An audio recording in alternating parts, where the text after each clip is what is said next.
किसी छोटे से गांव में एक निर्धन मछुआरा अपनी पत्नी के साथ निवास करता था। वह दिन भर समुद्र के तट पर रहता और मछलियां पकड़ता।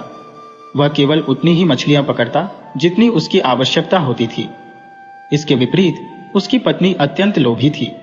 वह सदैव मछुआरे से झगड़ती और कहती कि अधिक से अधिक मछलियां पकड़ी जाएं और ज्यादा से ज्यादा धन कमाकर लाया जाए। मछुआरा बड़ा सरल और कोमल हृदय का व्यक्ति था। वह लोगों की सेवा करता और दूसरों का दुख नहीं देख पाता था। उसकी पत्नी इस बात से बहुत नाराज रहती थी और उसे बार बार उलाहना देती कि वह केवल जरूरत भर का ही क्यों लाता है, अधिक क्यों नहीं लाता। वह चाहती थी कि वे भी धनी बने। एक दिन मछुआरे के जाल में कोई मछली नहीं फंसी। वह बहुत चिंतित हो गया कि वे आज क्या खाएंगे। तभी उसने देखा कि एक सुनहरी मछली उसके जाल में फंसी है। उसे देखकर वह अत्यंत प्रसन्न हुआ। जब उसने उस मछली को पकड़ने की कोशिश की तो वह मछली बोल पड़ी और कहने लगी, मछुआरे, मुझे मत मारो, तुम जो भी मांगोगे मैं तुम्हें दूंगी। मछुआरा कहने लगा, मुझे कुछ नहीं चाहिए। मछली ने कहा, तो मुझे छोड़ दो। मछुआरे ने उसे छोड़ दिया और वह मछली समुद्र में वापस गोता लगाकर चली गई। मछुआरा बहुत खुश हुआ और अपने घर लौटा। उसने अपनी पत्नी को सारी घटना बताई कि कैसे उसके जाल में एक सुनहरी मछली फंसी थी और उसने उससे जीवन दान मांगा था। उसने बताया कि वह मछली को छोड़कर बहुत प्रसन्न हुआ। यह सुनकर उसकी पत्नी बहुत क्रोधित हो गई और कहने लगी, तुम तो बहुत ही मूर्ख हो। तुम्हें पैसा कमाने का मौका मिला था और तुमने उसे गंवा दिया। वह अपने पति से झगड़ने लगी। उसका पति कहने लगा, इसमें मेरा क्या दोष है? क्यों तुम मुझसे इतना झगड़ती हो? उसकी पत्नी ने कहा, तुम जाओ और उस सुनहरी मछली को पकड़ कर लाओ या उससे कुछ मांगो। मछुआरे ने कहा, सुनहरी मछली ने मुझसे कहा था कि अगर तुम्हें कुछ चाहिए तो मुझसे मांग लो, लेकिन मुझे कुछ चाहिए ही नहीं, तो मैं उससे क्या मांगता। उसकी पत्नी ने अपना सिर पीट लिया क्योंकि वह बहुत लोभी थी और सोच रही थी कि इतना अच्छा मौका मिलकर भी उन्होंने उसे गंवा दिया। तुम जीवन में कुछ भी हासिल नहीं कर सकते, तुम्हें तो धनार्जन करना आता ही नहीं है। वह मछुआरा बेचारा अत्यंत परेशान हो गया। उसकी पत्नी ने कई दिनों तक उससे विवाद किया और कहा कि जाओ उस सुनहरी मछली को पकड़ कर लाओ, परंतु मछुआरा ऐसा नहीं करना चाहता था। अंततः विवश होकर मछुआरे को समुद्र के किनारे जाना पड़ा। वह समुद्र किनारे जाकर पुकारने लगा, सुनहरी मछली, क्या तुम मुझे सुन रही हो? उसी क्षण सुनहरी मछली पानी के ऊपर तैरती हुई आ गई और कहने लगी, बोलो मछुआरे, क्या बात है? मछुआरे ने कहा, सुनहरी मछली, मेरी पत्नी तुम्हें छोड़ने के बदले में कुछ मांगना चाहती है। सुनहरी मछली ने उत्तर दिया, मैं तुम्हारी पत्नी की 3 इच्छाएं पूरी कर सकती हूँ। यदि तुम चाहो तो मुझसे कुछ भी मांग सकते हो। मछुआरे ने कहा, मेरी पत्नी चाहती है कि हमें एक सुंदर सी झोपड़ी मिल जाए। सुनहरी मछली ने कहा, ठीक है मछुआरे, तुम मुझसे 3 बार मांग सकते हो और तीसरी बार में तुम अपने वर्तमान में आ जाओगे। अब घर जाओ, तुम्हारी इच्छा पूरी हो चुकी है। जब मछुआरा अपने घर पहुंचा तो उसने देखा कि उसकी पत्नी एक सुंदर सी झोपड़ी के द्वार पर खड़ी है। यह देखकर उसकी पत्नी अत्यंत प्रसन्न हो गई और कहने लगी, देखो, हमारी टूटी फूटी झोपड़ी की जगह कितनी सुंदर झोपड़ी बन गई है। देखो, कितना सुंदर रसोई घर है, एक कमरा है और पीछे एक छोटा सा बगीचा भी बन गया है। इसमें बतख और मुर्गियां भी है। मछुआरा भी यह देखकर बहुत खुश हुआ। कुछ दिन आनंद पूर्वक बीतने लगे। मछुआरा तो अपने काम में व्यस्त था और उसे यह बात भूल ही गई कि सुनहरी मछली से कुछ और भी मांगना था। परंतु कुछ दिनों बाद मछुआरन को फिर से लालच आ गया। उसने अपने पति से कहा, यह घर बहुत छोटा है, हमें एक महल चाहिए। मछुआरे ने कहा, नहीं, हमारे लिए यह घर पर्याप्त है, हमें महल की क्या आवश्यकता है। परंतु उसकी पत्नी ने कहा, तुम हमेशा मूर्ख ही रहोगे। जब मछली ने कहा है कि तुम 3 बार मांग सकते हो तो क्यों न मांगे, हमें धनी बनना है। मछुआरिन पूरी तरह लालच में थी और उसने लड़ाई झगड़ा करके मछुआरे को फिर से समुद्र किनारे भेज दिया। अब मछुआरा दुखी होकर फिर से समुद्र किनारे पहुंचा और पुकारने लगा, सुनहरी मछली, क्या तुम मेरी आवाज सुन रही हो? सुनहरी मछली फिर से पानी के ऊपर आई और बोली, बोलो मछुआरे, तुम्हें क्या चाहिए? मछुआरे ने कहा, मेरी पत्नी ने मुझे बहुत कष्ट दिया है। उसने कहा कि तुम्हारे जीवन को बचाने के बदले में हमें इस झोपड़ी को महल में बदलवा दो। सुनहरी मछली ने कहा, ठीक है, जाओ तुम्हें महल मिलेगा। मछुआरा घर की ओर चल दिया। वहां पहुंचकर उसने देखा कि उसकी पत्नी महल के द्वार पर खड़ी है। भीतर जाकर उसने पाया कि महल नौकर चाकरों से भरा हुआ है। हर प्रकार की सुख सुविधा वहां मौजूद थी। बड़े बड़े बाग बगीचे, जिनमें हिरण, घोड़े, गायें, अस्तबल और गौशाला भी थी। अब उन्हें किसी भी चीज की कमी नहीं थी। वे अब बहुत सुखपूर्वक रह रहे थे। परंतु कुछ दिनों बाद मछुआरे की पत्नी का लालच फिर से बढ़ गया। उसने अपने पति से कहा, हमारे पास इतना बड़ा महल है, नौकर चाकर है, सब कुछ है, लेकिन तुम्हें इस महल का राजा बनना चाहिए। तुम सुनहरी मछली के पास जाओ और उसे कहो कि हमें राजा बना दे। मछुआरे ने कहा, मुझे राजा बनने की कोई आवश्यकता नहीं है, मैं यहाँ सुखी हूँ, मुझे और कुछ नहीं चाहिए। परंतु उसकी पत्नी ने इतना झगड़ा किया कि मछुआरा बेवश होकर फिर से सुनहरी मछली के पास पहुंचा। वह समुद्र किनारे गया और पुकारा, सुनहरी मछली, क्या तुम मेरी आवाज सुन रही हो? सुनहरी मछली फिर से समुद्र के ऊपर आई और पूछी, क्या हुआ मछुआरे जी? मछुआरे ने कहा, मेरी पत्नी ने बहुत क्लेश कर रखा है और कह रही है कि इस महल में एक राजा की आवश्यकता है, इसलिए तुम मुझे राजा बना दो। सुनहरी मछली ने कहा, ठीक है, घर जाओ, तुम्हारी मुराद पूरी हो जाएगी। मछुआरा घर की ओर चल दिया। जब वह घर पहुंचा तो देखा कि उसकी पत्नी फिर से उसी फटी पुरानी झोपड़ी के दरवाजे पर खड़ी है। यह देखकर मछुआरे ने कहा, देखो, मैंने तुमसे पहले ही कहा था कि मछली ने कहा है कि तुम 3 बार मांग सकते हो, लेकिन तीसरी बार में तुम अपने वर्तमान में लौट आओगे। तुम्हारे लालच के कारण तुमने सब कुछ गंवा दिया। मछुआरे की पत्नी को अब अपने लालच और दयनीय दशा पर बहुत क्रोध आ रहा था। वह अपने पति के पैरों में पड़ गई और कहने लगी, स्वामी, मुझे माफ कर दो। मेरा लालच इतना बढ़ गया कि मैं कुछ सोच ही नहीं पा रही थी। मेरे लालच के कारण ही आज हमारी यह दुर्दशा हुई है। मछुआरे ने कहा, इसने दुर्दशा की क्या बात है? हम पहले भी ऐसे ही थे, अब भी वैसे ही रहेंगे। जैसे पहले गुजारा कर रहे थे, वैसा ही अब करेंगे। अब मछुआरा प्रतिदिन समुद्र जाता और उतनी ही मछलियां पकड़ता जितनी उसे आवश्यकता होती। वह जरूरत से ज्यादा मछलियां नहीं पकड़ता था। इतने में ही उसका गुजारा हो जाता था। उसकी पत्नी अब उसे बिल्कुल भी परेशान नहीं करती थी और न ही कहती थी कि तुम ज्यादा मछलियां लाओ। उसने अपने लालच में सब कुछ गंवा दिया था।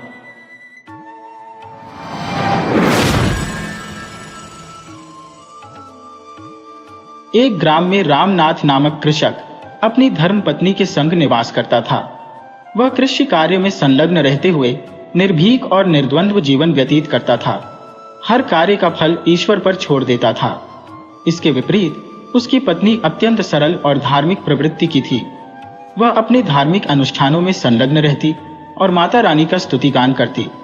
दोनों की जीवन शैली में छल कपट का कोई स्थान नहीं था। वे परस्पर प्रेम पूर्वक रहते थे और बिना किसी लालच के अपने अल्प साधनों में संतुष्ट जीवन व्यतीत कर रहे थे। एक दिन कृषक रामनाथ को धन की आवश्यकता आन पड़ी। उसकी पत्नी ने उसे सुझाव दिया कि वह अपनी गाय को बाजार में बेच दे, ताकि उससे प्राप्त धन से वह कृषि कार्य कर सके। महाजन से उधार लेना बुद्धिमानी नहीं थी, क्योंकि कर्ज चुकाना कठिन होता। रामनाथ को अपनी पत्नी की सलाह उचित लगी और वह अपनी गाय को लेकर बाजार जाने के लिए प्रस्थान कर गया। चलते चलते वह एक वन में पहुंचा और एक वृक्ष के नीचे विश्राम हेतु बैठ गया। थकान मिटाने के लिए उसने कुछ समय वहां बिताया। उसी वृक्ष पर एक गिरगिट बैठा था। रामनाथ ने गिरगिट से पूछा, तुम क्या चाहते हो? गिरगिट अपनी आदत के अनुसार गर्दन हिलाने लगा। रामनाथ ने कहा, मैं अपनी गाय को बाजार में बेचने जा रहा हूं। अगर तुम्हें मेरी गाय खरीदनी है तो मुझे बताओ। गिरगिट ने फिर से अपनी गर्दन हिलाई। रामनाथ ने समझा कि गिरगिट उसकी गाय खरीदना चाहता है और कहा, मेरी गाय की कीमत 30 है। गिरगिट ने कोई प्रतिक्रिया नहीं दी, सिर्फ अपनी गर्दन हिलाता रहा। रामनाथ ने अंततः समझ लिया कि गिरगिट उसकी गाय खरीदने का इच्छुक नहीं है और वह अपने मार्ग पर आगे बढ़ गया। गिरगिट ने अपनी आदत अनुसार गर्दन इधर उधर घुमाई। तब किसान ने कहा, ठीक है, मैंने अपनी गाय तुम्हें दे दी। फिर उसने पूछा, तुम पैसे आज दोगे या कल? गिरगिट ने फिर से गर्दन हिलाई तो किसान ने कहा, कोई बात नहीं, तुम कल पैसे दे देना, मैं कल आऊंगा। और वह किसान अपनी गाय छोड़कर वहां से चल दिया। शाम को जब वह घर पहुंचा, उसकी पत्नी ने पूछा, क्या तुमने गाय बेच दी? किसान ने उत्तर दिया, हाँ, मैंने गाय बेच दी है। उसके परिवार ने भी पूछा, गाय किसे बेची? किसान ने कहा, मैंने गाय को 30 में एक गिरगिट को बेचा है। सुनते ही उसकी पत्नी और परिवार के लोग चौंक गए। उन्होंने कहा, गिरगिट कैसे गाय खरीद सकता है? लेकिन रामनाथ ने निश्चिंत होकर कहा, मैंने गिरगिट को 30 में बेचा है। उसकी पत्नी ने पूछा, अगर तुमने गाय बेची है तो पैसे कहाँ हैं? रामनाथ ने उत्तर दिया, गिरगिट ने कहा है कि कल पैसे ले जाना, मैं कल जाकर पैसे ले आऊंगा। अगले दिन सुबह रामनाथ उठा और जंगल की ओर चल दिया। उसी पेड़ के नीचे पहुंचकर उसने देखा कि वहां न तो गाय थी और न ही गिरगिट। उसने सोचा कि गिरगिट कहीं आसपास ही होगा। तभी उसने दूसरी झाड़ी में गिरगिट को देखा। रामनाथ ने कहा, गिरगिट, मैंने कल तुम्हें गाय बेची थी, मुझे 30 दे दो। सब लोग मेरा मजाक बना रहे हैं, घर में लड़ाई हो रही है, पड़ोसी भी हंस रहे हैं कि गिरगिट गाय खरीदता है। अब तुम मेरे पैसे दे दो। गिरगिट ने फिर अपनी गर्दन हिलाई और पास के बिल में चला गया। किसान ने सोचा कि शायद गिरगिट पैसे लेने गया है, इसलिए वहीं बैठकर इंतजार करने लगा। वह भोला भाला किसान देर तक वहां बैठा रहा। जब किसान ने देखा कि गिरगिट अभी तक नहीं आया, तो उसने पास पड़ी एक पतली लकड़ी उठाई और बिल के मुंह पर कुरेदने लगा।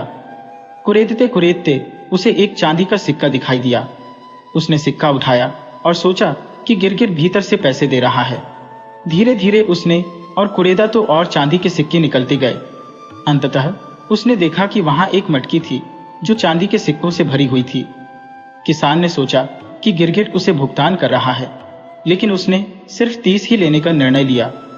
उसने चांदी के 30 सिक्के उठाए और बोला, गिरगिट, मेरी और तुम्हारी बात 30 में हुई थी, मैंने 30 सिक्के ले लिए हैं, बाकी पैसे तुम्हारे हैं। फिर वह वहां से चल दिया। घर पहुंचने पर उसकी पत्नी ने पूछा, क्या तुम पैसे ले आए? किसान ने 30 के चांदी के सिक्के दिखाए। चांदी के सिक्के देखकर उसकी पत्नी चकित रह गई और पूछा, ये चांदी के सिक्के कहां से लाए हो? किसान ने उत्तर दिया, ये गिरगिट ने मुझे दिए हैं। उसकी पत्नी को विश्वास नहीं हो रहा था। परिवार के सदस्यों ने भी सवाल किया। तब किसान ने सब कुछ विस्तार से बताया। किसान ने कहा, जब मैं गिरगिट से पैसे मांग रहा था, उसने बिल से ये पैसे दिए। वह और भी सिक्के दे रहा था, लेकिन मैंने सिर्फ जितने मेरे थे वही लिए। मुझे बाकी सिक्कों का क्या करना था? उसकी पत्नी बोली, ठीक है, कोई बात नहीं। शाम को उसकी पत्नी एक काम से पड़ोसन के पास गई। वहां बातचीत के दौरान पड़ोसन ने पूछा, तुम्हारी गाय कहां गई? किसान की पत्नी ने बताया, मेरे पति ने गाय को गिरगिट को बेचा है। यह सुनकर पड़ोसन हैरान रह गई और जानने की उत्सुकता से उसने पूछा, कैसे? किसान की पत्नी ने पूरी कहानी सुनाई कि कैसे गिरगिट ने 30 चांदी के सिक्के दिए और बिल के पास एक मटकी भरी हुई थी। पड़ोसन ने पूछा, गिरगिट कहाँ रहता है? किसान की पत्नी ने बताया, जंगल में बरगद के पेड़ के नीचे एक बिल है, वही मेरे पति ने गाय बेची थी। अब पड़ोसन के मन में लालच जाग उठा। किसान की पत्नी अपने घर लौट आई और यह बात अपने पति को बताई। दोनों पति पत्नी रात में ही जंगल की ओर चल दिए। रामनाथ के पड़ोसियों ने तय किया कि उससे पहले कि रामनाथ अपना धन निकाल ले, वे उस संपत्ति को ले आएंगे। रात के अंधेरे में वे जंगल की ओर बढ़े। चलते चलते वे उस बरगद के पेड़ के पास पहुंचे जिसे किसान की पत्नी ने बताया था। उस पेड़ के नीचे एक बिल था। उन्होंने उसे खोदना शुरू किया। खोदते ही उन्हें एक मटकी दिखाई दी, जिसे देखकर वे अत्यंत प्रसन्न हुए। लेकिन जैसे ही उन्होंने मटकी का ढक्कन खोला, अंदर बिच्छू ही बिच्छू पाए। यह देखकर पड़ोसी को अत्यंत क्रोध आया। उसने सोचा कि यह रामनाथ की चाल है, वह उन्हें मारना चाहता था। पड़ोसी ने संकल्प लिया कि वे रामनाथ को सबक सिखाएंगे। रामनाथ अपने काम में मग्न था। वह हमेशा कहता था कि ऊपर वाला जब भी देता है, छप्पर फाड़ कर देता है। उसकी बीवी उसे समझाती थी, पर रामनाथ एक मस्त मौला आदमी था। वह सच्चे दिल का इंसान था और जितना मिलता उसी में संतुष्ट रहता। पड़ोसियों ने रात को रामनाथ की झोपड़ी के छत को थोड़ा खोदकर अंदर बिच्छू डालने का प्लान बनाया। उन्होंने रामनाथ की छत में छेद किया और सारे बिच्छू अंदर डाल दिए। परंतु जैसे ही बिच्छू नीचे गिरे, वे चांदी के सिक्कों में बदल गए। सुबह जब रामनाथ उठा तो उसने देखा कि उसका घर चांदी के सिक्कों से भरा हुआ है। उसने अपनी पत्नी से कहा, देखो, ऊपर वाला जब भी देता है, छप्पर फाड़ कर देता है। देखो जी, जिस धन पर जिसका नाम होता है, वह उसे ही मिलता है। मैंने ये सिक्के सोचकर छोड़ दिए थे कि पता नहीं किसका धन है, और गिरगिट किसको देना चाहता है। मुझे तो केवल 30 सिक्कों की जरूरत थी, इसलिए मैं 30 सिक्के लेकर आ गया। लेकिन ये सब मेरे नसीब में था, इसलिए मेरे घर आ गया। मैंने कहा था कि अगर ये मेरे नसीब में होगा तो भगवान किसी न किसी रूप में इसे मेरे घर पहुंचा देंगे। मैंने केवल 30 का सौदा किया था, इसलिए मैं सिर्फ 30 लेकर ही जाऊंगा। अगर ये धन मेरे नसीब का है तो भगवान किसी न किसी रूप में इसे मेरे घर पहुंचाएंगे और मुझे यह अवश्य मिलेगा। जब रामनाथ ने अपनी मन की सारी बातें अपनी पत्नी को बताई तो उसकी पत्नी बहुत खुश हुई। रामनाथ की पत्नी बहुत भोली भाली थी और उसने अपनी सारी बातें पड़ोसी को बता दी। पड़ोसी लालच में आया और उसे वह धन बिच्छुओं के रूप में मिला, क्योंकि असल में धन रामनाथ के नसीब में था।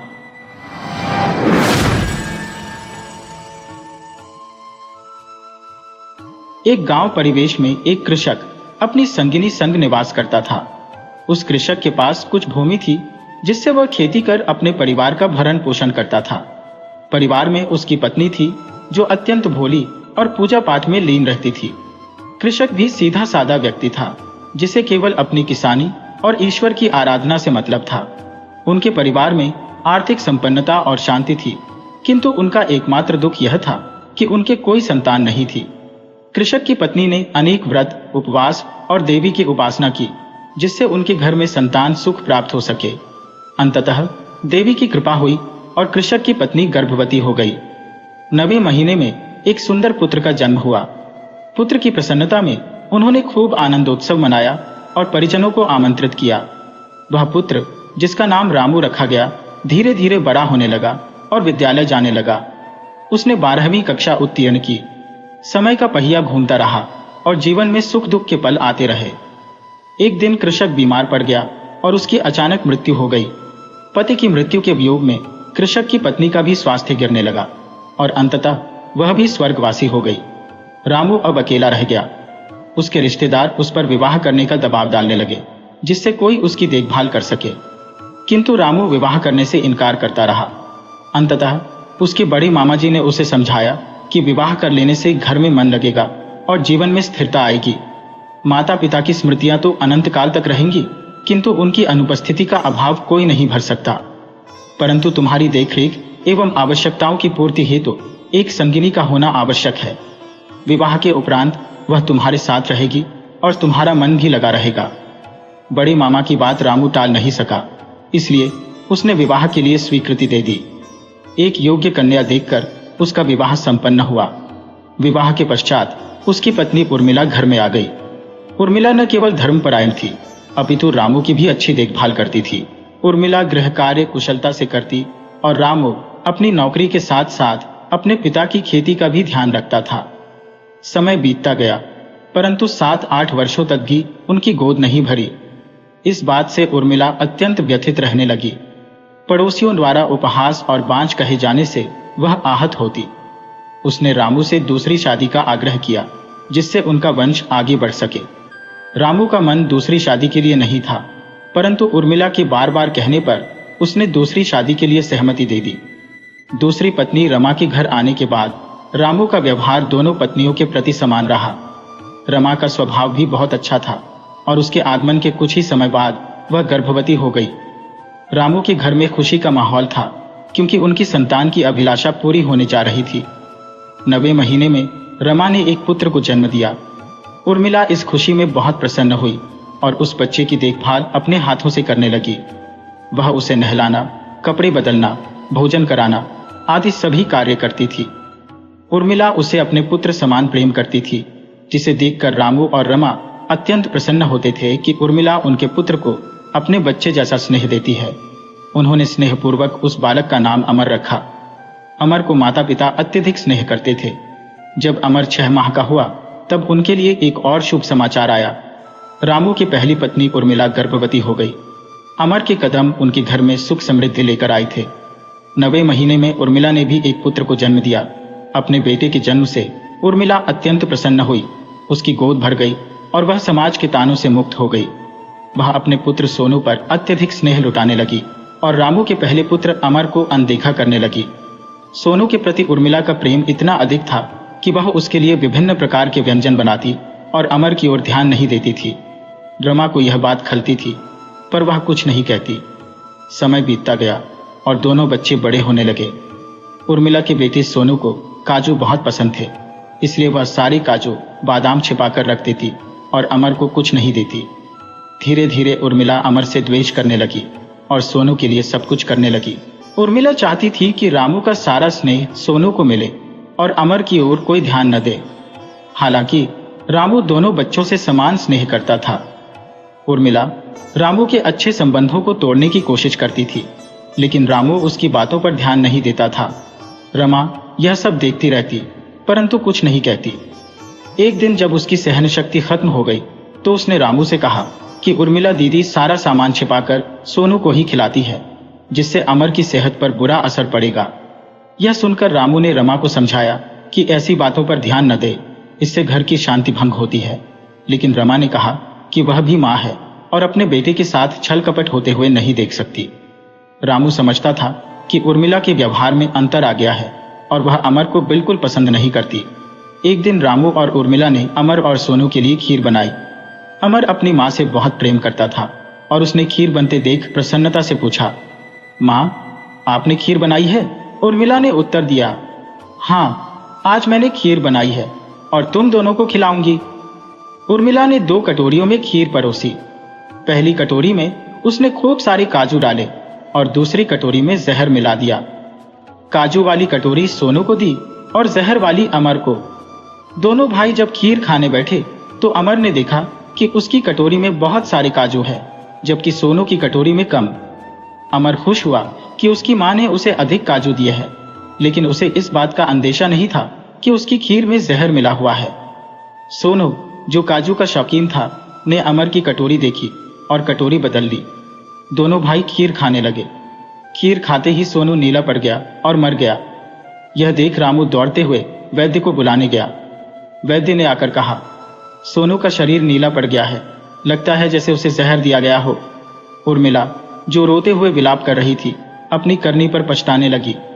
उसने अपने पति से कहा, मैं कैसी डायन बन गई जो अपने बेटे को ही मार डाला। मैंने अमर की खीर में जहर मिलाया था, पर भूल गई कि मेरा बेटा कटोरी बदल सकता है। मैंने अमर के लिए जो गड्ढा खोदा था, उसमें मेरा ही बेटा गिर गया और मर गया। अब उसे अपनी करनी पर बहुत पछतावा होने लगा। देखो, जैसा मैंने किया वैसा ही मुझे फल मिला। अब वह अपने पति और उसकी दूसरी पत्नी रमा के पैरों में गिरकर रोने लगी और माफी मांगने लगी। यह सब जानकर रमा और रामू को बहुत अचंभा हुआ कि उर्मिला इतनी गिर सकती थी कि उसने बच्चों की खीर में जहर मिला दिया। उर्मिला अपने के पर बहुत पछता रही थी, लेकिन अब पछताने का कोई फायदा नहीं था। जब चिड़िया चुग गई खेत तो पछताना बेकार है। अब उसका बेटा सोनू मर चुका था और उसे अपनी करनी का फल मिल चुका था। वह रोते हुए बोली, मैंने जो गड्ढा खोदा दूसरे के लिए, उसमें खुद ही गिर गई। दोस्तों, जैसा उर्मिला ने किया वैसा ही उसे फल मिला। नफरत का मतलब यह नहीं होता कि किसी की जान ले लो। सही कहा है, कर भला तो हो भला, कर बुरा तो बुरा। अगर हम किसी के लिए गड्ढा खोदते हैं तो यह भूल जाते हैं कि उस गड्ढे में हम खुद भी गिर सकते हैं। हम दूसरों के लिए गड्ढा नहीं खोदते, वह स्वयं अपने लिए खोदते हैं। लेकिन इंसान स्वार्थी इतना हो जाता है कि वह यह भूल जाता है और उसे उचित दंड मिलता है। जीते जी उसे अपने कर्मों की सजा मिलती है और उसे भोगना पड़ता है। दोस्तों, उर्मिला ने गलत किया तो उसने अपने बेटे को खो दिया। रमा एक सच्ची और नेक दिल औरत थी, तो उसका बेटा उसके पास ही रहा।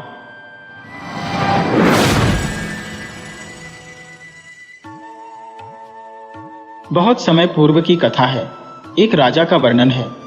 उस राज्य के अधिपति की एक धर्मपरायण रानी थी, जो अति धार्मिक थी और साधुओं की नित्य श्रद्धा से सेवा करती थी। उसके द्वार से कोई भी याचक निराश होकर नहीं लौटता था। उस राज्य में हर प्रकार की सुख सुविधाएं उपलब्ध थी और उनका राज्य दूर दूर तक समृद्धि से फैला हुआ था। परंतु राजा और रानी का एक ही कष्ट था कि उनकी कोई संतान नहीं थी। एक बार रानी गंगा स्नान करने जा रही थी, तभी उसने एक किसान को देखा, जो उसे देखकर वापस मुड़ने लगा। यह देख रानी को अत्यंत कष्ट हुआ। उसने किसान से पूछा, तुम मुझे देखकर क्यों लौट रहे हो? किसान डर गया, क्योंकि वह रानी थी। किसान ने उत्तर दिया, रानी साहिबा, मुझे क्षमा कर दीजिए, कृपया मुझे दंड न दीजिए। रानी ने कहा, सत्य कहो, तुम्हें कोई दंड नहीं मिलेगा। इस पर किसान ने कहा, महारानी, आप बांझ हैं, और आज मैं अपने खेत में बीज बोने जा रहा था। यदि बांझ स्त्री का मुख देखकर मैं बीज बोता तो मेरी फसल नहीं होती और मुझे भारी हानि होती।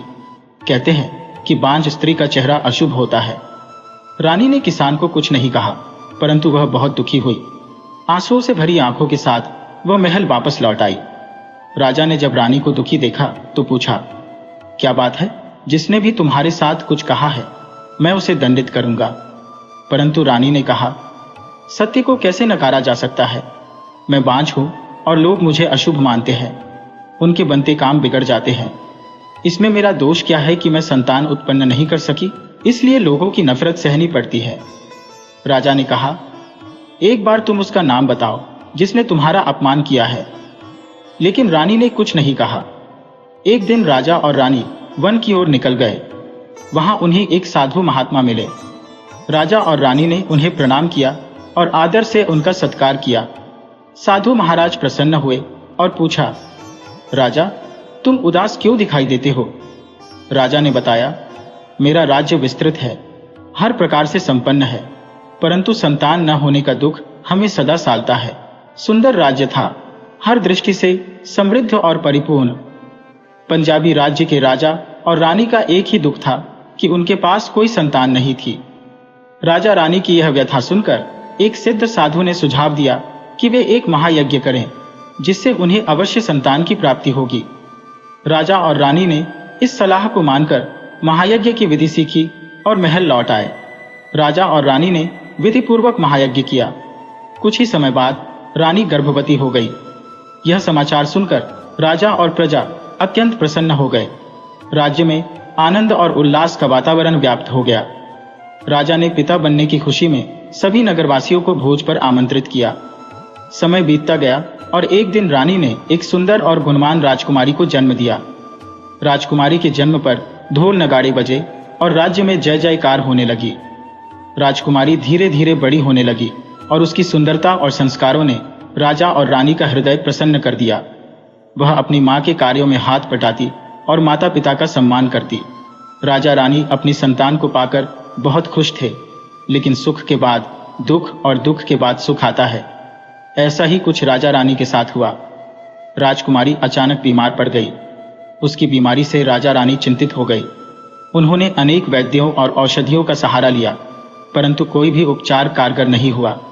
दिन प्रतिदिन राजकुमारी की स्थिति बिगड़ती गई। राजा को यह चिंता सताने लगी कि कहीं वे फिर से निसंतान न हो जाए। इस सोच ने राजा रानी को व्यथित कर दिया। एक दिन दूर से एक वैद्य आया जो देखने में अजीब था और उसने ठीक से वस्त्र भी नहीं पहने थे। सैनिकों ने उसे राजमहल में प्रवेश करने से रोक दिया। वैद्य ने राजा से मिलने की गुहार लगाई और कहा, मैं राजकुमारी को स्वस्थ कर दूंगा। पहले तो सैनिकों ने उसकी बात को नजरअंदाज कर दिया, लेकिन बार बार विनती करने पर उन्होंने राजा को सूचना दी। राजा ने सोचा, जो होना है वो तो होगा ही, एक बार इसे भी मौका देने में क्या हर्ज है। राजा ने सैनिकों को आदेश दिया कि वे वैद्य को उसके पास ले आए। वैद्य ने राजा के समक्ष अपना परिचय दिया और कहा, मैं एक कुशल वैद्य हूं और आपकी बेटी को ठीक कर सकता हूं। राजा उसकी बात सुनकर खुश हुआ, परंतु उसके साधारण पहनावे को देखकर संशय में था। इतने बड़े बड़े वैद्यों ने जब राजकुमारी का इलाज नहीं कर पाया तो यह कैसे करेगा। राजकुमारी की हालत निरंतर बिगड़ती जा रही थी। इस कारण राजा का किसी पर विश्वास नहीं जम रहा था। लेकिन वैद्य के आत्मविश्वास ने राजा को उसे एक मौका देने के लिए प्रेरित किया।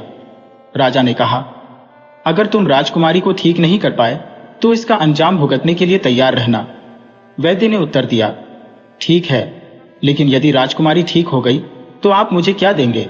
राजा ने कहा, जो मांगोगे वह मिलेगा। वैद्य यह सुनकर सहर्ष तैयार हो गया और राजा स्वयं उसे राजकुमारी के पास लेकर गया। राजकुमारी बिस्तर पर निष्प्राण सी पड़ी थी। उसका चेहरा दर्द और पीड़ा से पीला पड़ चुका था।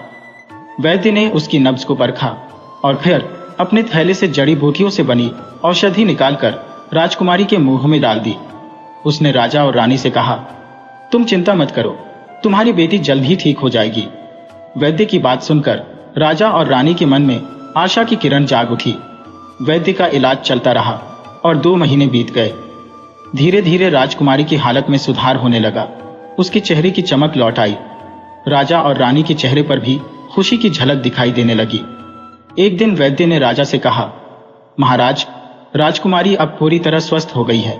मैं उसे 1 महीने की औषधि दे रहा हूँ, जिसके सेवन से वह पूरी तरह निरोगी हो जाएगी और यह बीमारी फिर कभी वापस नहीं आएगी। अगले दिन राजा ने वैद्य को अपने पास बुलाया और कहा, तुमने अपने वादे के अनुसार मेरी बेटी को ठीक कर दिया है। अब मैं तुम्हें तुम्हारा इनाम देना चाहता हूँ। बताओ तुम्हें क्या चाहिए? वैद्य ने उत्तर दिया, महाराज, आप अपने वादे पर कायम रहेंगे? राजा ने कहा, तुमने मेरी बेटी को मौत के मुंह से बचाया है। बोलो तुम क्या चाहते हो? वैद्य ने मुस्कुराते हुए कहा, राजा साहब, आप अपनी बेटी का विवाह मुझसे कर दीजिए। यह सुनते ही राजा क्रोधित हो उठा और गरजते हुए कहा, क्या तुम अपने होश में हो? अगर तुमने मेरी बेटी की जान नहीं बचाई होती तो अब तक तुम्हें फांसी पर लटका दिया गया होता। उसने सैनिकों को आदेश दिया कि वैद्य को राज्य से बाहर निकाल दिया जाए। वैद्य मुस्कुराते हुए वहां से चला गया। उसे पहले ही अंदेशा था कि ऐसा कुछ होने वाला है। कुछ दिनों बाद ही राजकुमारी की हालत फिर से बिगड़ गई। उसका शरीर नीला पड़ने लगा। जल्दी जल्दी में राजवैद्य को बुलाया गया। राजवैद्य ने बताया कि राजकुमारी को जहर दिया गया है और इसका कोई इलाज नहीं है। धीरे धीरे राजकुमारी ने दम तोड़ दिया। पूरे राज्य में मातम छा गया। राजा और रानी शोक में डूब गए। जांच में पता चला कि वैद्य ने जो 1 महीने की औषधि दी थी, उनमें से एक पुड़िया में जहर था। वैद्य को पहले ही शक था कि राजा उसकी बात नहीं मानेगा, इसलिए उसने एक पुड़िया में जहर मिला दिया था। उसने सोचा था कि अगर राजा विवाह के लिए मान जाता है तो वह जहर वाली पुड़िया हटा देगा, लेकिन अगर नहीं मानता तो इसका परिणाम राजकुमारी को भुगतना पड़ेगा। वैद्य की चाल कामयाब हो गई थी, क्योंकि राजा ने अपना वादा नहीं निभाया और वैद्य ने इसका बदला ले लिया। हे भगवान, जैसा वैद्य ने राजकुमारी के साथ किया वैसा किसी के साथ न हो। वैद्य का कर्तव्य जीवन बचाना होता है, लेकिन यहाँ राजा और वैद्य दोनों ने गलत किया। राजा अपनी बेटी का विवाह एक गरीब से नहीं करना चाहता था और वैद्य ऊंचे सपने देख रहा था। यही इस कहानी का परिणाम था।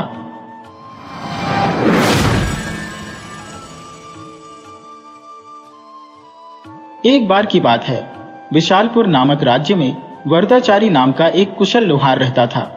वह महाराज के लिए अत्यावश्यक हथियारों का निर्माण करता था, जिससे महाराज सदैव उससे संतुष्ट रहते थे। वाह, देखो इस तलवार की धार कितनी तीव्र है, महाराज ने कहा। इससे तो तार के पेड़ को भी एक ही बार में काटा जा सकता है। शत्रु इसे देखकर ही भाग खड़े होंगे। जी हाँ मालिक, यह तलवार अद्वितीय है। ऐसे हथियार बनाने में आपकी निपुणता अतुलनीय है। आपके साथ काम करना मेरा सौभाग्य है। आपने ही हमें यह कला सिखाई है, एक शिष्य ने कहा। पर क्या लाभ? मेरी बेटी को इस काम में कोई रुचि नहीं है। वह 4 दिन काम करता है और 10 दिन घर पर रहता है। मेरी तो यही इच्छा है कि वह भी मेरे जैसा कुशल कार्यकर्ता बने, वरदाचारी ने उत्तर दिया। अभी वह छोटा है मालिक, बड़ा होकर वह स्वयं ही सब सीख जाएगा। वैसे महाराज आज हमारे कारखाने में आने वाले थे, अभी तक तो नहीं आए। हाँ, महाराज को यह तलवार दिखाने के लिए ही मैंने यह बनाया था, लेकिन अभी तक क्यों नहीं आए? उसी समय महाराज ने प्रवेश किया। क्या तुम लोग मेरे बारे में बात कर रहे थे? यह तलवार दिखाओ, मैं परखना चाहता हूं। महाराज, यह रही वह तलवार। देखिए, इसके दोनों तरफ से धार कितनी तीव्र है। हमारे सैनिकों को इसे चलाने की अलग से शिक्षा देनी होगी। महाराज ने तलवार उठाकर देखा। बहुत ही तीव्र धार है और भारी भी। कोई लकड़ी लाओ, इसे चलाकर देखते हैं। लकड़ी के एक बार में ही 2 टुकड़े हो गए। शाबाश, तुम्हारी निपुणता सराहनीय है। इस तलवार से तो ताड़ के पेड़ को भी एक ही बार में काटा जा सकता है। शत्रु इस हथियार के सामने टिक नहीं पाएंगे। ऐसे और भी तलवारें तैयार करो। ये धन रखो और कुछ दिनों में और भेजूंगा। उसी समय वरदाचारी का बेटा सुंदराचारी वहां आया। यह तुम्हारा बेटा है? महाराज ने पूछा।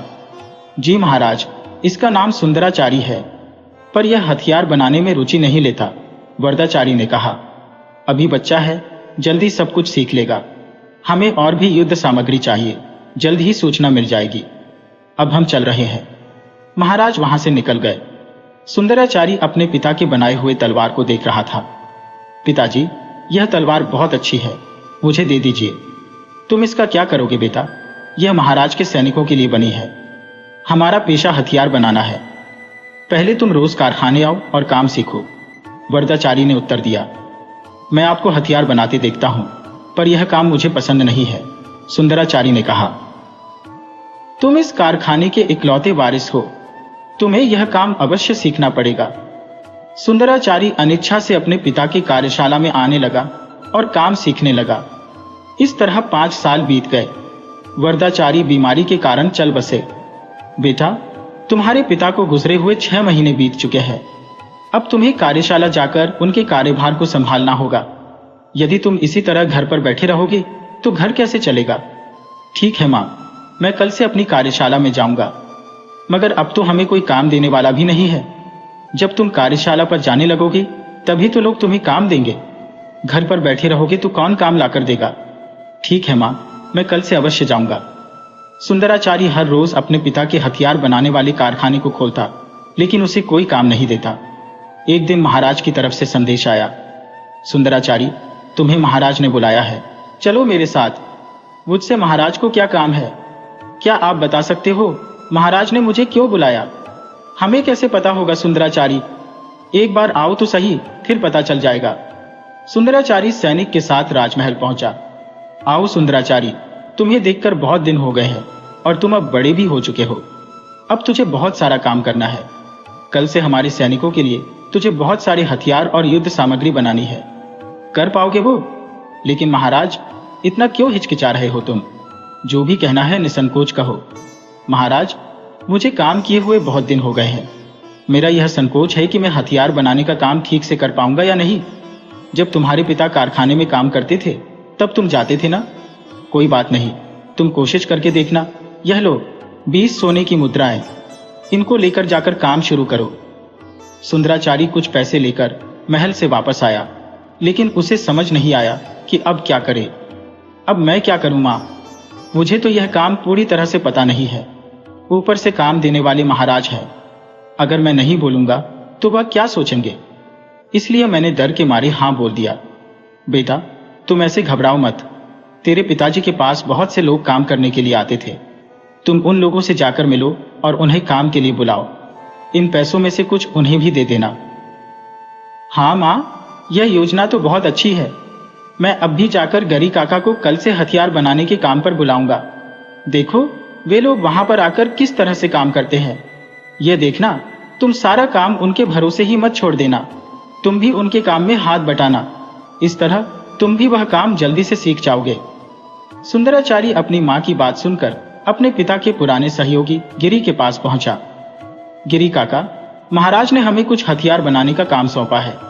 कल राजमहल बुलाकर मुझे बताया आपकी कुछ सहायता चाहिए होगी। जरूर, हम तुम्हारा साथ देंगे बेटे, लेकिन यह काम हम दोनों अकेले नहीं कर पाएंगे। हमें 2 और लोगों की जरूरत होगी, क्योंकि हथियार बनाने में बहुत सारे लोग चाहिए होते हैं। हाँ, मुझे मालूम है काका। इसके लिए तो 3-4 लोग चाहिए होंगे। उन लोगों को भी काम पर बुला लेना। हमें कल से ही काम शुरू करना चाहिए। लेकिन बेटा, पुरानी रोजगारी के हिसाब से हम काम नहीं कर सकते। सारी चीजों का दाम बढ़ गया है। हमें हर रोज 2 सिक्कों की रोजगारी मिलनी चाहिए। अगर यह बात मंजूर है तो हम कल से ही तुम्हारे साथ काम पर आएंगे। काका, मुझे आपको रोजगारी में 2 सिक्के देने में कोई परेशानी नहीं है। आप लोग कल से काम पर आ जाइए। अगले दिन से ही वे लोग काम पर लग जाते हैं। यहाँ तो बहुत ही कम काम है। लगता है यहाँ रोज रोज काम नहीं मिलेगा। देखो गिरी काका, सुंदराचारी को इस काम के बारे में कुछ भी नहीं पता। हम एक काम करेंगे, जो काम 1 दिन में समाप्त हो सकता है उसे 5 दिनों में करेंगे। इससे हमें 5 दिन की मजदूरी मिल जाएगी और हम आराम से काम करेंगे। वैसा करना ठीक नहीं है। अगर यह बात उसे पता चल गई तो नाराज होगा। तुम चिंता मत करो भैया। जिस आदमी को काम के बारे में कुछ भी पता नहीं है वह हमारा मालिक कैसे बन सकता है? अब देखना, हम जो भी कहेंगे उसे मानना ही पड़ेगा। ठीक है, तुम्हारी मर्जी। हम वैसा ही करेंगे, लेकिन यह बात हमारे बीच ही रहनी चाहिए। गलती से भी सुंदर को पता नहीं चलनी चाहिए। देखिए काका, महाराज ने 2 दिनों में सारी तलवार और भाला तैयार करने के लिए कहा है। इतनी जल्दी काम पूरा नहीं हो पाएगा। बेटा, पूरा करने के लिए हमें 1 हफ्ता तो लगेगा ही। 1 हफ्ता? गिरका का इतना समय क्यों लगेगा? अरे बेटा, 1 हफ्ता तो लगता ही है। तुम्हें इस काम के बारे में मालूम नहीं है, इसलिए ऐसे कह रहे हो। अगर मैंने इनकी बात नहीं मानी तो इन्हें लगेगा कि मुझे काम के बारे में कुछ भी नहीं पता। हाँ, अब मुझे क्यों नहीं मालूम। इसके लिए कम से कम 1 हफ्ता तो लग ही जाएगा। ठीक है, आप शुरू करें, मैं महाराज से दरख्वास्त करूंगा। मैंने कहा था ना, इसे काम के बारे में कुछ नहीं पता। अब तो हमें 1 हफ्ते की पूरी मजदूरी मिल जाएगी। 1 हफ्ते बाद सारा माल लेकर सुंदराचारी राजमहल पहुंचता है और महाराज को सारे हथियार सौंप देता है। महाराज, आपका काम हो गया है। यह लीजिए, इस तलवार को आपको दिखाने के लिए लाया हूं। आप इसे परख के देखिए। हाँ ठीक है, मैंने ऐसे 100 तलवारों का ऑर्डर दिया था, सारी की सारी लाओ। हाँ महाराज, सारे हथियार सैन्य अध्यक्ष को सौंप के ही आपके पास आया हूं। ठीक है, यह लो 20 सोने की मुद्राएं, इनको लेकर जाओ। कल मैं तुम्हें और नया काम सौंप दूंगा। इतनी मेहनत के बाद भी महाराज ने सिर्फ 20 मुद्राएं दी। सुंदराचारी सोचता है, इतनी कम मजदूरी क्यों? यह तो मजदूरों के 2 दिन की मजदूरी के बराबर भी नहीं है। लगता है मुझे मजदूरों को मेरी बचाई हुई मुद्राएं देनी पड़ेंगी। इस काम के लिए इतने कम पैसे मिलेंगे, मैंने सोचा ही नहीं था। ऊपर से महाराज ने कहा कि कल एक और काम सौंपेंगे। उसके लिए क्या खर्चा देंगे क्या पता। अगले दिन सुंदराचारी को 200 तलवारें बनाने के लिए महाराज का संदेश आता है। 200 तलवारें बनाने के लिए कम से कम 3 हफ्ते तो लग ही जाएंगे। उतने दिनों तक इन मजदूरों को बहुत सारे पैसे देने पड़ेंगे। पिताजी ने मेरे लिए जो कुछ भी पैसे इकट्ठा किए थे, सारे खर्च हो जाएंगे। क्या हुआ गिरी बेटा, क्या सोच रहे हो? अरे कुछ भी नहीं काका, महाराज ने हमें और 200 तलवार बनाने का आदेश दिया है। ऊपर से यह काम 2 हफ्तों में पूरा करने के लिए कह रहे थे। अब हम क्या करें? गिरी काका, इतना क्यों सोचते हो? और कुछ मजदूरों को बुलाएंगे और काम आसानी से खत्म कर लेंगे। तुम चिंता मत करो बेटा, और मजदूरों को बुलाना है। नहीं नहीं काका, मैं महाराज को कुछ भी बोलकर मोहलत ले लूंगा, लेकिन हम और मजदूर नहीं ले सकते। ये काम हम मिलकर ही पूरा करेंगे। ऐसे बोलोगे तो कैसे चलेगा बेटा? तुझे तो काम के बारे में सब कुछ मालूम ही है ना। बार बार ये क्यों कहते हो कि तुझे काम के बारे में सब कुछ पता है? यानी कि मुझे काम के बारे में कुछ भी नहीं पता, ये बात इन्हें मालूम नहीं है। सुंदराचारी 3 हफ्ते में काम पूरा करके सामान लेकर राजमहल जाता है। राजमहल पहुंचने के बाद महाराज कहते हैं, अब तुम्हें अपने कौशल को और भी बढ़ाना है और बेहतर हथियार तैयार करने हैं। तुम्हारे पिताजी के समय के हथियारों की धार बहुत तेज हुआ करती थी। तलवारों का सामर्थ्य उत्कृष्ट रहता था। मैं भी अच्छी तलवारें ही बना रहा हूं सैन्य अध्यक्ष जी। मेरे पिताजी ने मुझे अच्छे से काम सिखाया था। ठीक है, आप जाकर महाराज से मिल सकते हैं। इसके बाद सुंदराचारी महाराज से मिलता है। महाराज कहते हैं, सुंदराचारी, हमारे दिए हुए काम को तुमने पूरा कर दिया है। ठीक है, कुछ नमूने लाए हो क्या? हाँ, लेकर आया हूं महाराज। यह लीजिए। हाँ, लेकिन तुम्हें अपने कौशल को और भी बढ़ाना पड़ेगा सुंदराचारी। यह लीजिए, इस काम के लिए मैं आपको 50 मुद्राएं दे रहा हूं। इन्हें ले जाओ और कल से मैं तुम्हें कुछ नया काम दूंगा। इस बार पूरे लगन और श्रद्धा से करना। महाराज, यह क्या है? इतने कम पैसे क्यों दे रहे हैं? इस काम के लिए तो मुझे 400 मुद्राएं खर्च करनी पड़ी, लेकिन आपने केवल 50 मुद्राएं दी हैं। मुझे तो इस बार भी 300 मुद्राओं का घाटा हो रहा है। ऊपर से कल और काम देने की बात कर रहे हैं। अगर ऐसे ही काम करता गया तो मेरी सारी जायदाद मजदूरों को तनख्वाह देने में चली जाएगी। क्या बात है बेटा, तुम इतने परेशान क्यों लग रहे हो? क्या हुआ है? तुम इस तरह परेशान मत हो बेटा, तुम बस अच्छे से अपना काम पूरा करके दो। देखना, सब कुछ अच्छा ही होगा। क्या करूं मां, मुझे तो कुछ भी काम आता नहीं है। पूरी तरह से उन मजदूरों का सहारा लेना पड़ रहा है। उन लोगों को हर दिन मजदूरी देंगे तो ही वो अगले दिन काम पर आएंगे। अगर मैं ऐसे ही करता गया तो पिताजी का दिया हुआ सारा धन और दौलत कुछ ही दिन में खर्च हो जाएगा। अब तो मैंने फैसला कर लिया है कि मैं इस राज्य से बहुत दूर चला जाऊंगा।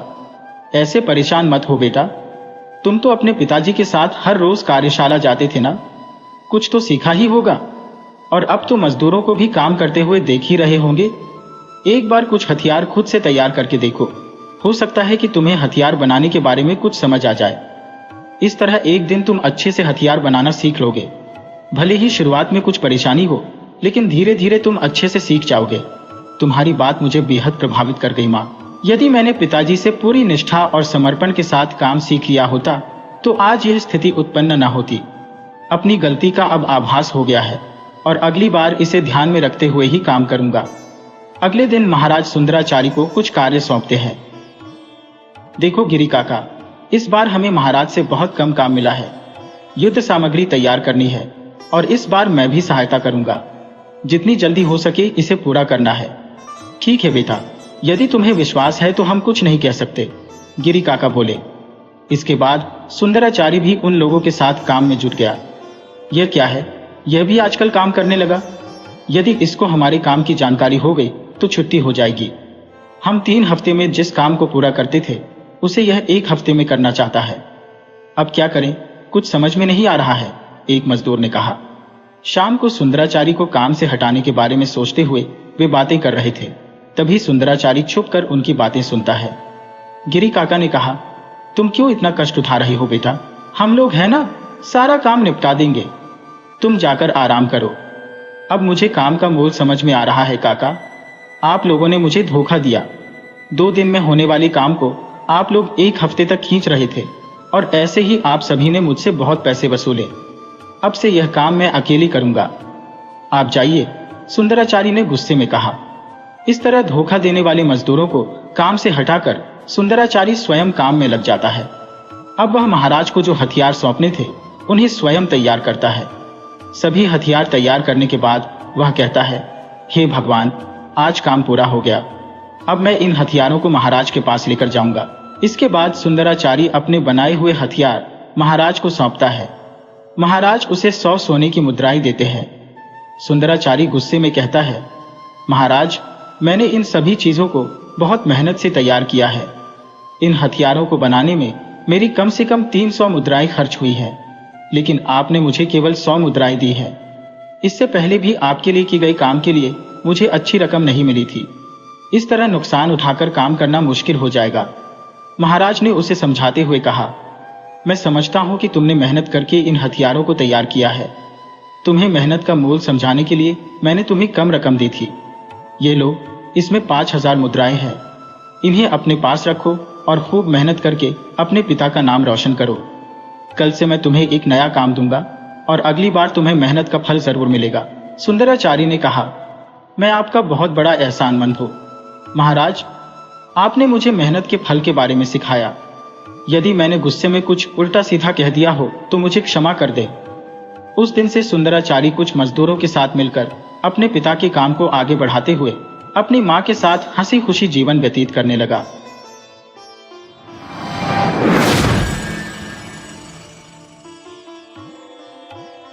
अवधपुर नामक एक सुदूर गांव में एक ब्राह्मण शांता का निवास था। उनकी ख्याति दूर दूर तक फैली थी कि वे भूखों को भोजन प्रदान कर उनकी तृप्ति करते थे। लेकिन आज का दिन कुछ अलग ही था। आज एक भी अतिथि उनके द्वार नहीं आया था। वे चिंतित थे कि आज भी उनका व्रत भंग होगा, क्योंकि वे किसी अतिथि को भोजन कराए बिना स्वयं भोजन ग्रहण नहीं करते थे। भूख से व्याकुल शांता विचार कर रहे थे कि जल्दी से कुछ खा लें। उसी समय एक अजनबी उनकी दृष्टि में आता है। वह व्यक्ति बड़बड़ा रहा था, हे भगवान, आज का दिन कितना कठिन है। कोई भी मेरी सब्जियां खरीदने को तैयार नहीं है। अगर यही हाल रहा तो आज की कमाई शून्य ही रहेगी। अब यहां बैठना ठीक रहेगा। थोड़ी देर बाद बगल के गांव में जाऊंगा। शांता खाना खाने के लिए बैठे ही थे कि बाहर से आवाजें सुनाई दी। पार्वती, ओ पार्वती, जरा बाहर देखना, कोई आवाज सुनाई दे रही है। बाहर जाकर सुजाता ने देखा तो पाया कि एक सब्जी विक्रेता थका हारा बैठा था। तुम कौन हो भैया, किससे मिलना है तुम्हें? उसने पूछा। माई, मैं गांव गांव सब्जियां बेचता हूं। आज किसी ने मेरी सब्जियां नहीं खरीदी, इसलिए यहां तक आना पड़ा। क्या आपको कुछ सब्जियां चाहिए? व्यापारी ने उत्तर दिया। सुजाता ने सहानुभूतिपूर्वक कहा, तुम तो बहुत दूर से आए होगे। बताओ, कुछ खाया भी है या नहीं? नहीं माई, आज सुबह से कुछ भी नहीं खाया है। सब्जियां बेचने में ही पूरा दिन निकल गया, व्यापारी ने उत्तर दिया।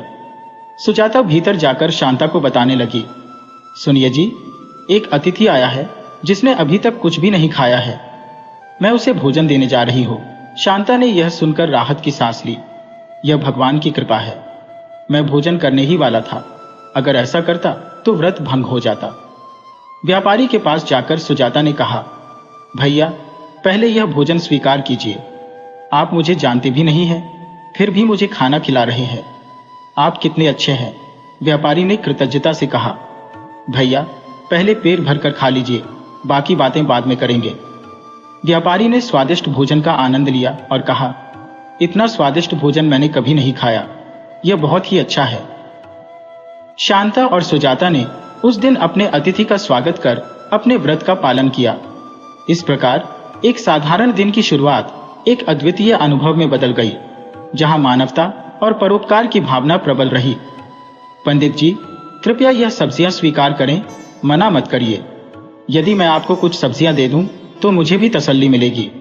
माई, क्षमा कीजिए, आपके पास से कोई प्रतिफल की आशा करके हमने आपको भोजन नहीं करवाया। प्रतिदिन कम से कम एक अतिथि को भोजन देने के बाद ही मैं स्वयं खाना ग्रहण करता हूं और यही मेरा नियम है। यदि मैंने आपके पास से यह सब्जियां ली तो इस नियम का उल्लंघन होगा। आपके जैसे महान लोगों के घर में भोजन करना मेरा सौभाग्य है। अब मैं विदा लेता हूं। पंडित जी, तुमने देखा ना पार्वती? उसकी आंखों में मुझे भोजन का आनंद दिखाई दे रहा था। उसने पेट भर के खाना खाया और यह देखकर ही हमें बहुत खुशी हो रही है। इतने वर्षों से आप इतने लोगों को अन्नदान करा रहे हैं। क्या हमें इसका कोई लाभ मिलने वाला है? क्या आपको सच में यकीन है? यदि ऐसा होता तो हम इतने वर्षों से गरीबी क्यों झेल रहे हैं? बताइए मुझे। मैं तो हर दिन अन्नपूर्णा देवी के मंदिर में सेवा करता हूँ। माँ कभी भी खाने और अन्य आवश्यकताओं में कमी महसूस नहीं होने देती है। ऊपर से प्रतिदिन किसी न किसी व्यक्ति को भोजन देने की शक्ति दे रही है। इससे अधिक हमें और क्या चाहिए? पार्वती, बोलो। मैं तो हमेशा आपके कहे अनुसार ही चलती हूँ। उस देश के महाराज उस दिन बहुत खुश थे किसी बात को लेकर। उन्होंने रानी से कहा, कितनी अच्छी खबर सुनाई है सुलोचना। आज हमारे ख्वाब सच होने वाले हैं। तुम मां बनने वाली हो, हमारे राज्य को तुम युवराज देने वाली हो। मुझे इतनी खुशी हो रही है कि बता नहीं सकता। आपको इतना खुश मैंने आज तक नहीं देखा महाराज। इतनी जल्दी भी क्या है? युवराज के आने में तो अभी बहुत समय है। आप इतने उतावले क्यों हो रहे हैं? आज से तुम्हें बहुत आराम करने की जरूरत है।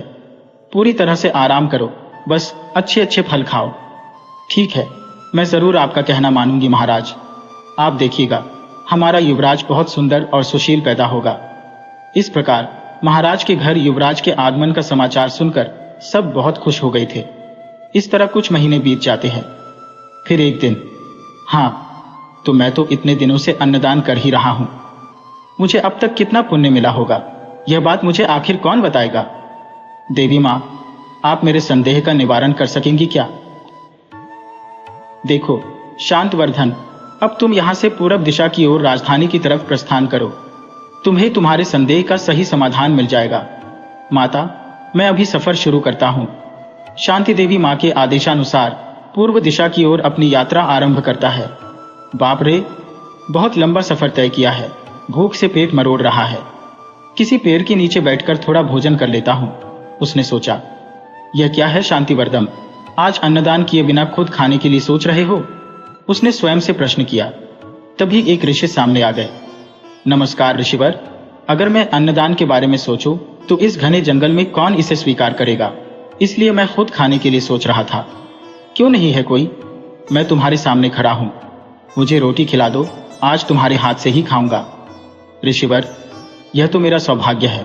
इस पोटली में 2 रोटी है, एक आपकी और एक मेरी। दोनों ने रोटी खाई।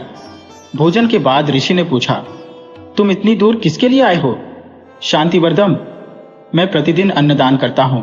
ऋषिवर, उसके पुण्य फल के बारे में जानने के लिए सफर कर रहा हूं। तुम बहुत अच्छे काम पर निकले हो, मगर तुम्हें सही उत्तर देने वाला यहां एक ही व्यक्ति है, इस देश का युवराज। तुम राजधानी जाओ और वहां जाकर युवराज को सारी बातें बता देना, तुम्हें जवाब मिल जाएगा। तो मुझे अब राजधानी जाना है, लेकिन वह तो बहुत दूर है। कृपया मुझे सही रास्ता बताइए। जाओ और अपना रास्ता खोजो। शांति उस घने जंगल में सफर करते हुए राजधानी की ओर बढ़ता है। आगे चलकर उसे एक व्यक्ति पेड़ काटते हुए नजर आता है। यह पेड़ बहुत ही मजबूत है, इसे काटना आसान नहीं है। शांति ने सोचा, ये क्या? लगता है कोई आवाज आ रही है, शायद शहर नजदीक है। तभी अचानक शेर प्रकट होता है और शांति के पीछे पड़ जाता है। वह तेजी से भागता है। यह तो एक ब्राह्मण लग रहा है। लगता है कि यह शेर का शिकार होने वाला है। इसे तो बचाना होगा। पंडित जी, यहाँ पेड़ पर चढ़िए, मेरा हाथ पकड़िए जल्दी। शांति को रमैया ने पेड़ पर खींच लिया। शेर आगे बढ़ गया। बाप रे, शेर चला गया। अब डरने की कोई बात नहीं, हम नीचे उतर सकते हैं। पंडित जी, आपका बहुत बहुत धन्यवाद, आपने मेरी जान बचाई, नहीं तो आज मैं शेर का शिकार हो जाता। पंडित जी, मुझे धन्यवाद कहने की आवश्यकता नहीं है, मैंने वही किया जो बन पड़ा। लेकिन इस घने जंगल में आप कर क्या रहे हैं? मैं अपने संदेह के समाधान के लिए यात्रा पर हूं। देवी मां ने मुझे पूर्व दिशा की ओर जाने का आदेश दिया था। ओह, मैं तो प्रतिदिन अन्नदान करता हूं, और इस अन्नदान का कितना पुण्य मुझे प्राप्त हुआ है, यही जानने के लिए यात्रा पर निकला हूं। एक ऋषिवर ने कहा कि इस राज्य के युवराज ही मुझे इसका उत्तर देंगे, इसलिए मैं राजधानी जा रहा हूं। क्या इस देश के युवराज आपको उत्तर देने वाले हैं? आप पागल हो गए हैं क्या? पंडित जी, आप क्या कह रहे हैं? रमैया ने हंसते हुए पूछा। अरे, ये क्या हो गया? तुम ना समझ क्यों बात कर रहे हो? क्या तुम्हें नहीं पता मैं कौन हूं? मैं अन्नपूर्णा देवी के मंदिर में पुजारी हूं, उनकी पूजा करता हूं, और तुम मुझे पागल बोल रहे हो। यह क्या बात हुई? शांति ने गुस्से में कहा। और नहीं तो क्या कहूं पंडित जी, आपको पता ही नहीं है आप क्या बोल रहे हो। इस राज्य में अब तक कोई युवराज पैदा नहीं हुआ और आप उससे बात करेंगे? जल्दी ही युवराज का जन्म होने वाला है। ये बात तो मैंने कई लोगों से सुनी है। मैं तो महाराज की रसोई में लकड़ियां देने वाला आदमी हूं, बस इससे आगे कुछ नहीं जानता। रमैया ने जवाब दिया। यह क्या कह रहे हो तुम? महाराज को संतान नहीं है क्या? जल्द ही युवराज का जन्म होने वाला है, तो फिर उस ऋषिवर ने मुझसे ऐसा क्यों कहा था? अगर उन्होंने ऐसा कहा तो बात झूठ ही नहीं होगी। शायद महाराज को संतान होने वाली है। तुझे मालूम नहीं है पंडित जी? शांति ने चिंतित स्वर में पूछा। मैंने तो पहले ही कहा था, मैं प्रतिदिन इस जंगल से लकड़ियां काटकर राजधानी में देता हूं। मुझे पूरी तरह से नहीं पता है कि महाराज को अब तक कोई संतान नहीं है, लेकिन जल्दी ही युवराज का जन्म होने वाला है। अगर तुम्हारी बात सच है तो जल्द जन्म लेने वाले युवराज मुझे क्या उत्तर देंगे? बताओ, संतान को बात करने में भी कम से कम 9 साल लगेंगे। मुझे तो कुछ गड़बड़ लग रही है, रमैया ने समझाते हुए कहा। ठीक है, ये सारी बातें हम बाद में भी कर सकते हैं। जल्दी चलो, बारिश होने वाली है। यहाँ से बहुत सारे सांप बाहर निकलेंगे और वे सारे बहुत जहरीले हैं। अगर किसी ने काट लिया तो सीधा कैलाश प्राप्ति होगी। मुझे राजधानी जाना है, मैं चला जाऊंगा, शांति ने दृढ़ स्वर में कहा। आप कैसे जाएंगे? जिस रास्ते से आप जा रहे हैं वह राजधानी को नहीं जाता। उस रास्ते पर भटककर आप बहुत दूर आ गए हैं। अब तो शाम ढल गई है। आज रात को आप मेरे घर आराम कर लीजिए और कल सुबह पूर्व दिशा में जाने वाले रास्ते से जाना। ठीक है, बारिश हो रही है, आ जाइए, मैं रास्ता भटक गया हूं। कोई नहीं, भगवान ने तुम्हें मेरे पास किसी कारण से भेजा है, शांति ने स्वीकार किया। इस तरह शांति उस रात रमैया के घर पर आराम करने के लिए रुक गया। महाराज, आप जैसे बड़े पंडित को मेरी गरीब झोपड़ी में शायद नींद ही नहीं आएगी, रमैया ने कहा। ठीक है, फिलहाल मुझे बहुत भूख लगी है। सुबह मैंने कुछ खाने को बनाया था, चलो दोनों मिलकर खा लेते हैं। नहीं, वह सब्जी तुमने बनाई थी ना, अगर मुझे दोगे तो तुम्हारा पेट नहीं भरेगा, इसलिए मुझे नहीं चाहिए, तुम भोजन कर लो, शांति ने मना किया। पंडित जी, हमें दोनों को ही भूख लगी है और कल सुबह हमें बहुत दूर सफर करना है। अगर आपको कोई आपत्ति नहीं है तो चलो खाना खा लेते हैं। मेरे घर आने वाले मेहमान को मैं कभी भूखा नहीं रहने देता, रमैया ने आग्रह किया। ठीक है, आधा आधा बांटकर खा लेते हैं, शांति ने अंततः सहमति दी। वे लोग भोजन का आनंद ले रहे हैं और कुछ ही समय पश्चात यह क्या हो रहा है? यह वर्षा थमने का नाम ही नहीं ले रही। आखिर कब तक यह मूसलाधार बारिश जारी रहेगी? पंडित जी, मेरे मन में एक शंका है। हम अपनी जिंदगी में कितना पुण्य कमाए हैं, यह जानने का कोई तरीका है क्या? मुझे यकीन ही नहीं हो रहा, लेकिन देवी मां ने कहा है तो सच ही होगा। संदेह करने की कोई आवश्यकता नहीं है। परंतु इस देश का एक युवा जन्म लेकर कम से कम 1 वर्ष का हो चुका होगा, तभी तो वह उत्तर दे सकेगा। तब तक क्या आप अपनी पत्नी और बच्चों की प्रतीक्षा नहीं करेंगे? वे निश्चित रूप से आपकी चिंता करते होंगे पंडित जी। और आप कहां चले गए? मेरी बात मानिए और अपने गांव वापस जाइए। 3 साल बाद फिर से आइए, तब तक युवराज भी थोड़े बड़े हो जाएंगे। मैं एक बार इस राज को जानने के लिए निकल पड़ा हूं और अब वापस नहीं लौटूंगा। किसी भी स्थिति में मुझे कल राजधानी पहुंचना ही होगा। अब मुझे नींद आ रही है तो मैं सोने जा रहा हूं। रैया, कल सुबह मैं जल्दी उठ जाऊंगा। तुम्हारी कोई पत्नी बच्चे नहीं है क्या? आसपास कोई रिश्तेदार भी नहीं दिख रहे। नहीं, मेरे साथ कोई नहीं है पंडित जी। मैं अकेला हूँ। मुझे कमाकर किसी को खिलाने की जरूरत नहीं है। मेरा तो कोई रिश्तेदार भी नहीं है। मेरे बारे में छोड़िए, आप आराम से सो जाइए। मुझे आज नींद नहीं आ रही है। लगता है मुझे पूरी रात जागना पड़ेगा। इसके बाद शांतवर्धन सो जाता है, लेकिन रमैया को नींद नहीं आती। ये क्या, भोजन किए हुए काफी समय हो गया और अब भी नींद नहीं आ रही। शायद आज पेट भरकर खाना नहीं खाया, इसलिए नींद नहीं आ रही। आधा भोजन पंडित जी को दे दिया तो क्या करें, भूखे पेट नींद नहीं आती। ठीक है, घर में मेहमान को बिना खाना खिलाए कैसे सोने देंगे। कम से कम पंडित जी तो सुकून से सो रहे हैं। मौसम बहुत ठंडा है और वर्षा भी थमने का नाम नहीं ले रही। मुझे पेशाब के लिए जाना है, लेकिन कैसे जाऊं? मुझे इस लालटेन को लेकर ही जाना पड़ेगा। फिर रमैया पेशाब करने के लिए पास के एक पेड़ के पास जाता है। बाप रे, यह वर्षा तो और बढ़ गई है। उस पेड़ के नीचे जाकर पेशाब कर लूंगा।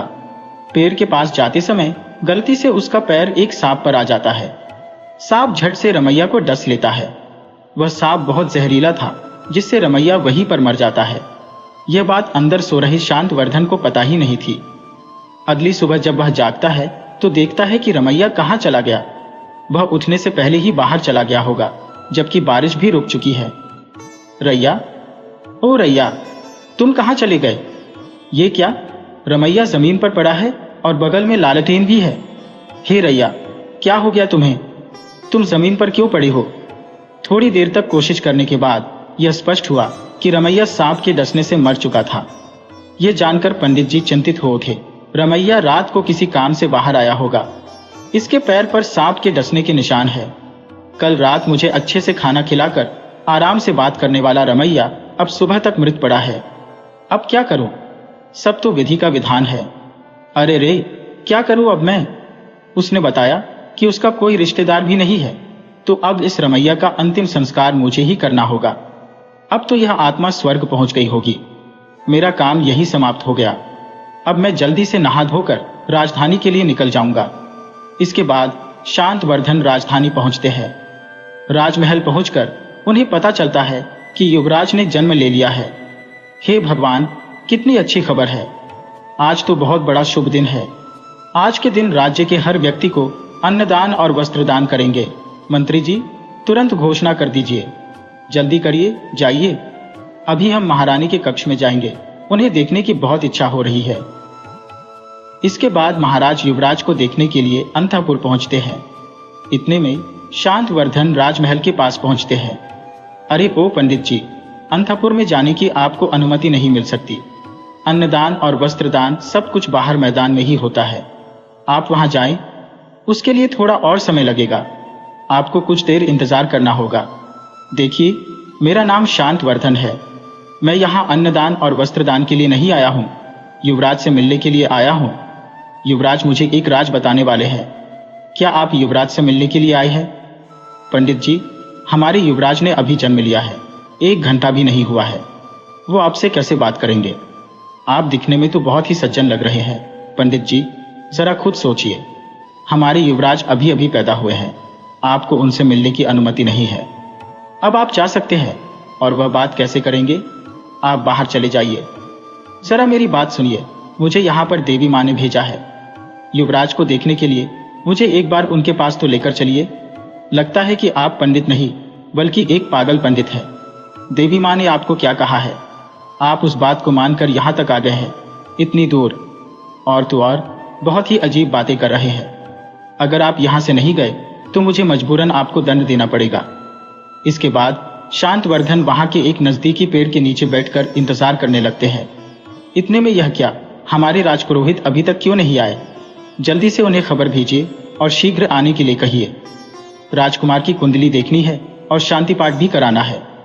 महाराज, हमारे लोग उनके घर गए थे, लेकिन उनकी तबीयत ठीक नहीं है। इस हालत में वे यहाँ नहीं आ सकते। अब क्या किया जाए? किसी अन्य पंडित को तुरंत बुलाइए। अरे वहां देखो तो, पेड़ के नीचे एक पंडित बैठे हैं। दिखने में तो वह बहुत विद्वान लग रहे हैं। उन्हें तुरंत यहाँ बुला लाओ, शायद वह यह काम कर सकें। पंडित जी, महाराज आपको अंदर बुला रहे हैं, जल्दी चलिए। पंडित जी ने उत्तर दिया, यह क्या, अभी तो इस सैनिक ने मुझे अंदर जाने से मना किया था और अब वही मुझे अंदर बुला रहा है। यह क्या माजरा है? यह विधि की लीला है। भगवान कब कहां क्या करेगा कोई नहीं जानता। आप हमारे लिए आए हो या गलती से? महाराज जी ने आपको देखा और आपको अंदर बुलाने का आदेश दिया। कृपया पधारिए। ठीक है, हम चलेंगे। इसके बाद शांतवर्धन अंतःपुर में जाकर महाराज को सब कुछ बताते हैं कि वह कौन है, कहां से आए हैं और किस उद्देश्य से आए हैं। अजीब है, आप अन्नपूर्णा मंदिर के पुजारी हैं और देवी माँ ने आपको यहां भेजा है। बहुत खुशी की बात है।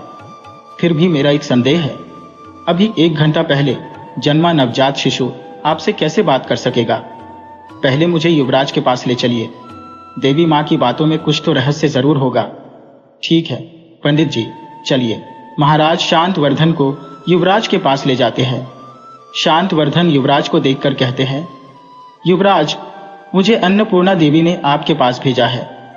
मैंने बहुत से लोगों को अनुदान दिया था। मैंने कितना पुण्य कमाया है यह जानने के लिए मैं तरस गया था और आपसे जानने के लिए उत्सुक हूं। आओ शांतवर्धन, आओ। तुमने मुझे नहीं पहचाना। मैंने तुझे कल रात अपनी झोपड़ी में रहने के लिए जगह दी थी और खाना भी खिलाया था। क्या तुम रमैया हो जो कल रात मरा और आज इस राजमहल में जन्म लिया है?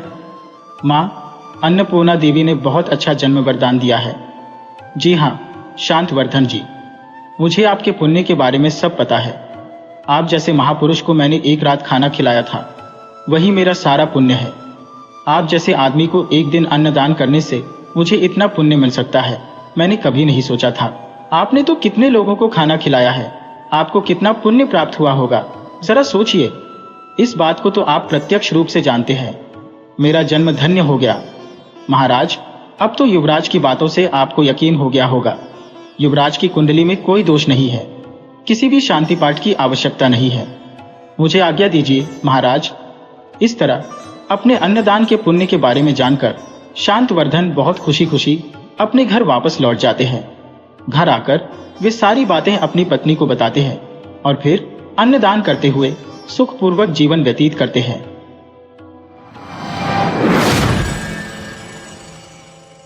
वीडियो अच्छी लगी हो तो इसे लाइक करें और ऐसी ही मजेदार कहानियों के लिए चैनल को सब्सक्राइब करें और बेल आइकन दबाएं। ज़्यादा से ज़्यादा अपने दोस्तों को शेयर करें। धन्यवाद।